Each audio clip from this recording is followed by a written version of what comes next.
One of the things that is raising stress levels for a lot of people is the question of, can you go to the mikveh? And it's a really personal decision. Everybody has to think about what it will mean in her own relationship to take this calculated risk to go, just the same way that we make a choice about every other time that we leave the house or don't leave the house. But for many of us, we feel it's really a must in our lives to go to the mikveh. And so I want to give you some general guidelines of how to do it in the best and safest way possible for yourself, to take precautions for the community at large, and also to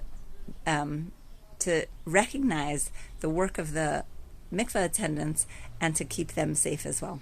So in order to go to the mikveh, I have prepared everything. I have removed my jewelry. I'm not wearing my ring. I put on minimal clothing, and I am just going in my coat and in my dress. I'm only wearing my flip-flops, and I have my own towel in a bag. I've also prepared cash to take to the mikveh, which right now is falling out of my hand.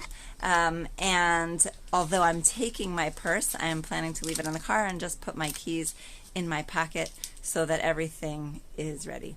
It's important to make an appointment, if you can, in your mikveh so that there will be less people. Social distancing is really important in the mikveh also. So I've reached the mikveh, and now I'm going to do everything that I can to minimize my time inside the mikveh and potential contact with other people.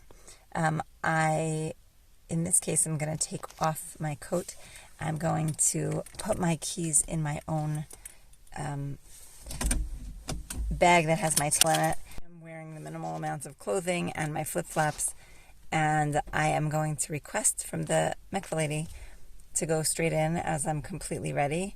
I will comb through my hair with my fingers just to make sure when I take off my head covering that everything's fine, and then I'm going to go in. I'm wearing my flip-flops. I'm really ready to go in. I'm also going to try to touch as few things as needed, and anything that I need to, I'll hold on with a tissue that I can throw away. I will also make sure that I am not holding on to the handrail going down in the mikveh.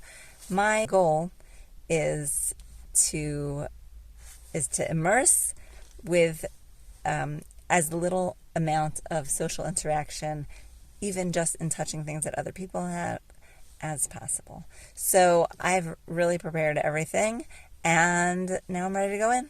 I'm going to beep to come in. I'm going to use a towel when I do that, and a tissue to open the door. And I have already prepared my money to pay. In my mikveh, we do it in this box, so I know that I can right away put in the money, say hello to the balanit, get which room I have to go into, and I'm going to be using this room. So I come in, I will right away put down my things in my bag, and wash my hands with soap and water. I'm, of course, only doing it with one hand, but I will afterward do the other one when I'm not videoing. And then my bag on the floor, I'm going to put all of my things into my own bag to reduce the amount of things that I'm touching. I'm going to take my towel out of my bag when I'm ready. And hold on, I need to get undressed. Great, now I'm again personally taking a tissue for the call button, pressing to call the balanit. And now I'm ready to go out to the mikveh. And I asked the balanit, and she said that she has cleaned off this railing so I can put my towel there now that I'm ready to go into the water, and she'll come in.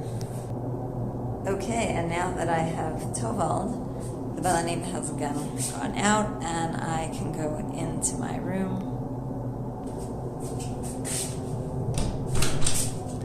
And I will go back and take my things out of my bag, get dressed, wash my hands, and go home.